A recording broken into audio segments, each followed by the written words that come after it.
Hello everyone, थापक classes में आपका फिर से स्वागत है। Physics by Thapak sir. आज अपन पढ़ेंगे बायो सेवर्ट का नियम।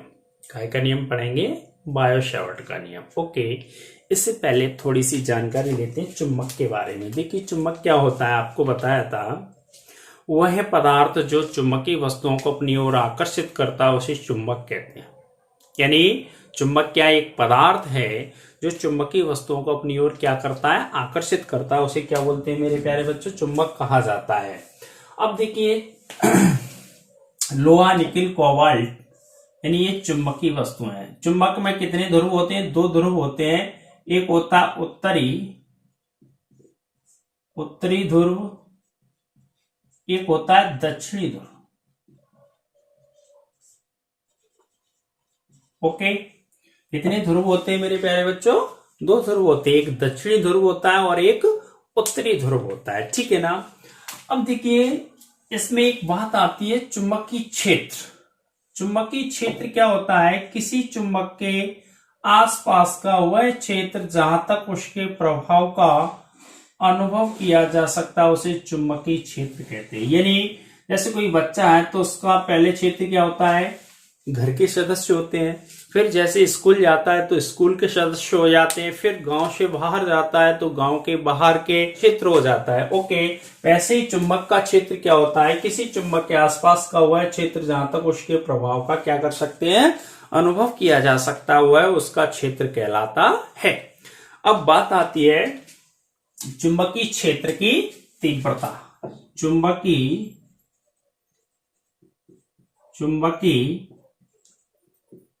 क्षेत्र की तीव्रता। तो चुंबकीय क्षेत्र की तीव्रता क्या होती है मेरे प्यारे बच्चों? चुंबकीय क्षेत्र में कौन सा क्षेत्र होना चाहिए? चुंबकीय क्षेत्र। चुंबकीय क्षेत्र में किसी बिंदु पर रखा एकांकोत्तरी ध्रुव यानी परीक्षण ध्रुव जितने बल का अनुभव करता है, उसे उस बिंदु पर चुंबकीय क्षेत्र की तीव्रता कहते हैं। इसे H से या V से प्रदर्शित करते हैं। ओके, यह एक सदिश राशि है। ठीक है ना। चुंबकीय क्षेत्र की तीव्रता कैसी राशि है? सदिश राशि है। इसका फॉर्मूला होता है H बराबर F/m। ठीक है। F क्या होता है? बल। M क्या होता है? ध्रुव प्रावल्य। ठीक है। और H क्या होता है? चुंबकीय क्षेत्र की तीव्रता। चुंबकीय क्षेत्र की तीव्रता। ठीक है ना। अब यहीं से इसका मात्रक बनता है। मात्रक क्या है मेरे प्यारे बच्चों? बल का मात्रक क्या होता है? न्यूटन। और ध्रुव प्रावल्य का आपको पता है, ये भी क्वेश्चन आ चुका है ओटी में। ध्रुव प्रावल्य का मात्रक होता है एम्पियर इंटू मीटर। ठीक है। तो इसका मात्रक क्या होगा? न्यूटन प्रति एम्पियर इंटू मीटर। ठीक है मेरे प्यारे बच्चों, इसका मात्रक क्या होगा? न्यूटन प्रति एम्पियर इंटू मीटर। यह इसका मात्रक होता है टेस्ला। कौन सी पद्धति में? एसआई यूनिट में, एसआई सिस्टम में। ओके, यह होता है वेबर प्रति मीटर स्क्वायर। ठीक है मेरे प्यारे बच्चों, ये एसआई यूनिट में इसका मात्रक होता है चुंबकीय क्षेत्र की तीव्रता का। इस पे एक ओटी आती है एमपी बोर्ड में। ओके, फिर इसका सीजीएस सिस्टम में, ये एसआई में।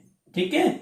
सीजीएस में क्या है इसका? विमीय सूत्र या मात्रक, सीजीएस में मात्रक क्या होता है इसका? गॉस या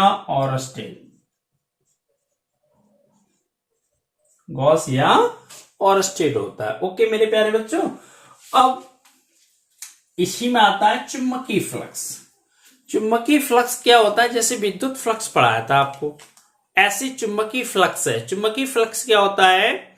चुंबकीय क्षेत्र में किसी क्षेत्रफल से अभिलंबवत गुजरने वाली जो बल रेखाएं होती हैं, उसे क्या बोलते हैं? कुल बल रेखाओं की संख्या को चुंबकीय फ्लक्स कहा जाता है। इसे फाई वी से प्रदर्शित करते हैं, काय को, चुंबकीय फ्लक्स को, चुंबकीय फ्लक्स, मैग्नेटिक जो फ्लक्स होता है उसे फाई वी से प्रदर्शित किया जाता है। यह एक अदिश राशि है, यानी फाई वी इक्वल टू होता है वी इंटू ए। ओके, चुंबकीय फ्लक्स। अब इसका मात्रक एसआई यूनिट में इसका मात्रक होता है वीवर, और सीजीएस यूनिट में इसका मात्रक होता है मैक्सवेल। ठीक है, ये भी ओटी में आ चुका है, एमपी बोर्ड में क्वेश्चन। ठीक है ना, ये थोड़ी सी जानकारी है। इसी में आता है चुंबकीय प्रभाव। क्या आता है, चुंबकीय प्रभाव। क्वेश्चन आया था चुंबकीय प्रभाव की खोज किसने की थी, तो चुंबकीय प्रभाव की खोज किसने की थी मेरे प्यारे बच्चों, यानी सन 1820 में डेनमार्क के प्रसिद्ध वैज्ञानिक थे ऑरस्टेड ने की थी। किसने की थी मेरे प्यारे बच्चों, डेनमार्क के प्रसिद्ध वैज्ञानिक ऑरस्टेड ने की थी। ठीक है ना। अब इसी में क्वेश्चन पढ़ेंगे वायो सेवर्ट का नियम। क्या क्वेश्चन पढ़ेंगे मेरे प्यारे बच्चों, वायो सेवर्ट का नियम। तो वायो सेवर्ट का नियम क्या है, पहले इसका डायग्राम बनाएंगे।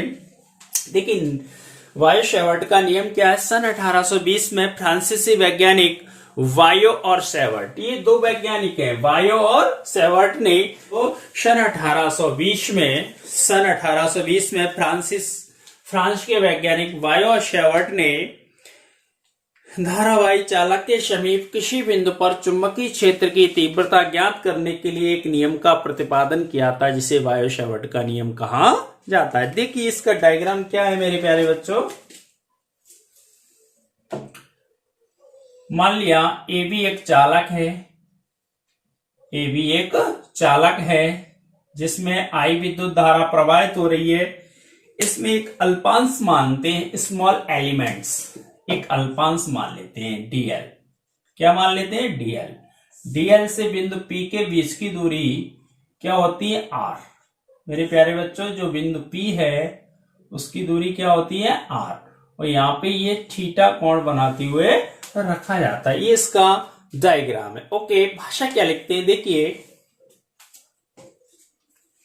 माना ए बी एक चालक है, माना ए बी एक चालक है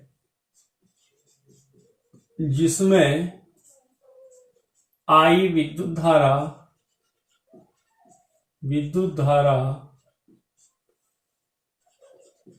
प्रवाहित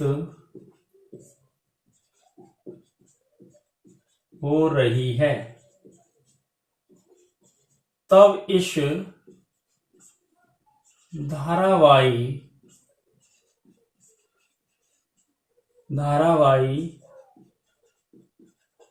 चालक के एक अल्पांश डीएल द्वारा उत्पन्न चुंबकीय के किसी बिंदु P पर चुंबकीय क्षेत्र की तीव्रता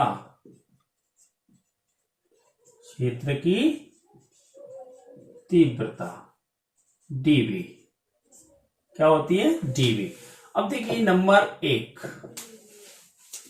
क्या है, देखिए ये भाषा हो गई। माना ये भी एक चालक है जिसमें आई विद्युत धारा प्रवाहित हो रही है। तब इस धारावाही चालक के एक अल्पांश डीएल द्वारा उत्पन्न चुंबकीय क्षेत्र के किसी बिंदु P पर चुंबकीय क्षेत्र की तीव्रता dV। ठीक है। नंबर एक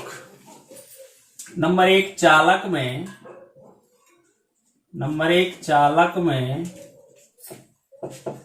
बहने वाली धारा I के अनुक्रमानुपाती होती है। ठीक है मेरे प्यारे बच्चों, चालक में बहने वाली धारा I के अनुक्रमानुपाती होती है, अर्थात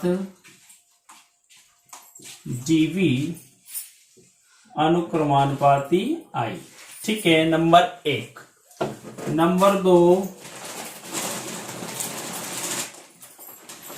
चालक के अल्पांश की लंबाई dl के अनुक्रमानुपाती होती है।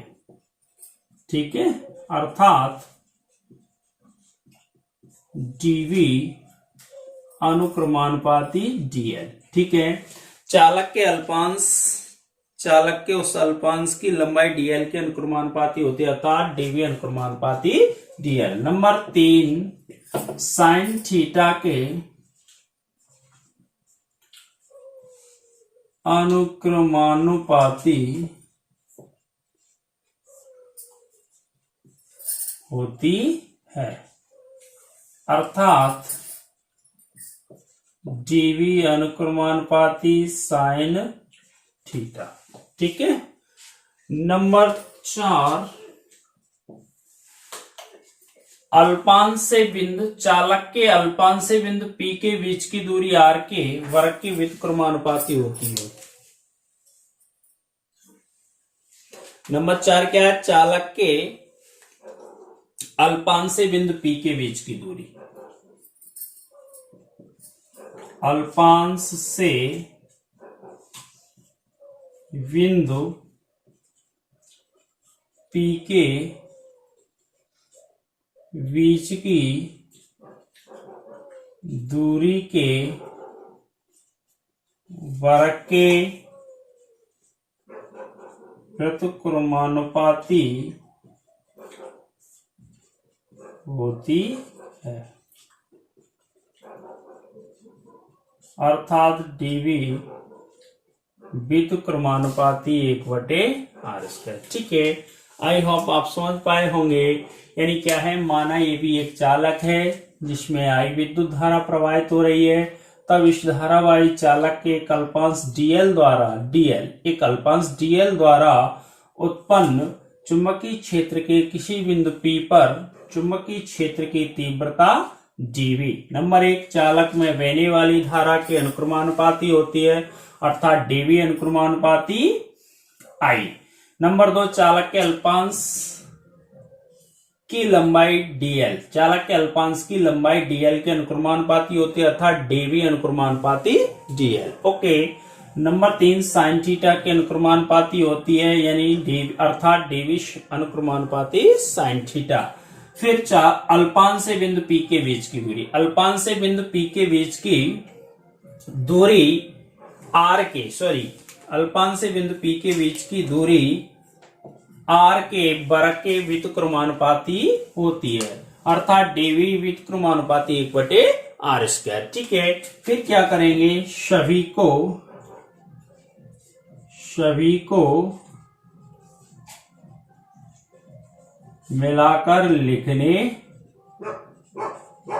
पर, ओके, जैसे मिलाकर लिखेंगे तो dv अनुक्रमानुपाती I dl sine theta और r²। जैसी अनुक्रमानुपाती, व्युत्क्रमानुपाती, समानुपाती यहां से हटाएंगे तो क्या आएगा मेरे प्यारे बच्चों, एक कांस्टेंट यानी नियतांक आ जाएगा। तो dv बराबर के I dl साइन थीटा और r²। ठीक है ना, तो जहां पे लिख दो, जहां के एक नियतांक है जिसका मान मापन की पद्धति पर निर्भर करता है। ओके, अब देखिए कौन दो पद्धतियों में जाएंगे। एक तो जाएंगे नंबर 1 मेरे प्यारे बच्चों, इसको इक्वेशन फर्स्ट यानी समीकरण 1। नंबर 1, CGS पद्धति में। ठीक है ना मेरे प्यारे बच्चों, सीजीएस पद्धति में। सीजीएस पद्धति में क्या होता है, वायु या निर्वात के लिए, वायु या निर्वात के लिए k इक्वल टू 1। जैसे ही k का मान 1 रखेंगे समीकरण 1 से, तो क्या आएगा मेरे प्यारे बच्चों, dv अनुक्रमानुपाती, सॉरी dv इक्वल टू है, k की जगह 1 रखेंगे, dv इक्वल टू यानी बराबर i dl साइन थीटा और बटे आर स्क्वायर। ओके, अब मात्रक क्या होता है मेरे प्यारे बच्चों, गॉस। मात्रक क्या होता है, गॉस होता है। कौन सी पद्धति में, सीजीएस पद्धति में। अब नंबर 2 एसआई पद्धति में। नंबर 2 एसआई सिस्टम में, एसआई पद्धति में। ठीक है मेरे प्यारे बच्चों, एसआई पद्धति में क्या होता है, वायु या निर्वात के लिए k equal to 1, sorry k equal to होता है μ0 बटे 4 पाई या k इक्वल टू 10⁻⁻7। ओके, समीकरण 1 से जैसे ही वैल्यू रखेंगे तो क्या आएगा मेरे प्यारे बच्चों, dv इक्वल टू μ0 बटे 4 पाई i dl साइन थीटा और बटे आर स्क्वायर। और मात्रक क्या होता है मेरे प्यारे बच्चों, टेस्ला। कौन सी पद्धति में, एसआई पद्धति में। या इसको लिख सकते हैं, कैसे लिख सकते हैं मेरे प्यारे बच्चों, या इसको कैसे लिख सकते हैं, या dv बराबर 10⁻⁻7 i dl साइन थीटा बटे आर स्क्वायर। ओके, और मात्रक क्या होता है, टेस्ला। ठीक है ना मेरे प्यारे बच्चों, आई होप आप समझ पाए होंगे। और बहुत मक्खन की तरह ये क्वेश्चन बहुत सिंपल है, वायु-शैवर्ट का नियम। पहले क्या करना है आपको, डायग्राम बनाना है, इसका चित्र, फिर भाषा लिखनी। माना ये भी एक चालक है जिसमें आई विद्युत धारा प्रवाहित हो रही, तब इस धारावाही चालक के एक अल्पांश डीएल द्वारा उत्पन्न चुंबकीय क्षेत्र के किसी बिंदु P पर चुंबकीय क्षेत्र की तीव्रता। नंबर 1, बहने वाली धारा के अनुक्रमानुपाती होती है। चालक में बहने वाली धारा की कैसी होती है, अनुक्रमानुपाती, अर्थात dv अनुक्रमानुपाती I। चालक के अल्पांश की लंबाई dl के अनुक्रमानुपाती होती है, अर्थात dv अनुक्रमानुपाती dl। नंबर अगला, साइन थीटा के अनुक्रमानुपाती होती है, अर्थात dv अनुक्रमानुपाती साइन थीटा। नंबर 4, अल्पांश से बिंदु P के बीच की दूरी r के वर्ग के व्युत्क्रमानुपाती होती है, अर्थात dv व्युत्क्रमानुपाती 1/r²। सभी को मिलाकर लिखने पर यानी dv जैसे अनुक्रमानुपाती, व्युत्क्रमानुपाती, समानुपाती उठाएं तो एक कांस्टेंट आ जाएगा, यानी k एक नियतांक है जिसका मान मापन की पद्धति पर निर्भर करता है। सीजीएस पद्धति में वायु या निर्वात के लिए k इक्वल टू 1 वैल्यू रख दो। एसआई पद्धति में ये वैल्यू होती है, यहाँ पे वैल्यू रख दो, तो ये या ये। ठीक है ना, आई होप ये आप समझ पाए होंगे बहुत मक्खन की तरह। अगर आपको ये हमारा वीडियो अच्छा लगता है तो क्या करें, लाइक करें। ये हमारी क्या है, गुरु दक्षिणा है। और अगर आपने हमारा अभी तक चैनल सब्सक्राइब नहीं किया है तो चैनल को क्या करना है, सभी को सब्सक्राइब करना है। ठीक है ना, और बेल आइकन दबाएं, और आपके पास जितने भी ग्रुप हैं उन ग्रुपों में क्या करना है, शेयर करना है। Okay, thank you.